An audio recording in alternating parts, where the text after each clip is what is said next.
Today I'm going to demonstrate how to make a Friday. Now this cocktail is going to be a basic build in a highball glass on the rocks, so you're going to start off like that. And one way to look at this is it's similar to a screwdriver, except instead of using vodka, we're going to be substituting light rum. So we're going to use Bacardi. Interesting fact about Bacardi is it's the world's largest purchaser of sugar, and they actually distill it from, or ferment it from molasses. Just some interesting facts, but that's what provides a really sweet flavor that you get with rums. So we're going to do a 6 count or an ounce and a half. 1, 2, 3, 4, 5, and 6 is going to give us our desired base. And then we're just going to fill the rest of it up with orange juice, like so.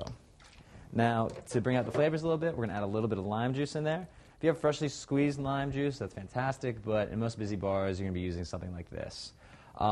Now, for garnish on something like this, because you want to sweeten it up a little bit more, you don't want to add just an orange slice like you would with your average screwdriver. You're going to want to add a lime slice because you already have the lime juice in there. It tartans up a little bit, and then even a cherry will give it a nice little artistic look to it. So there's your Friday, a drink you'll undoubtedly enjoy.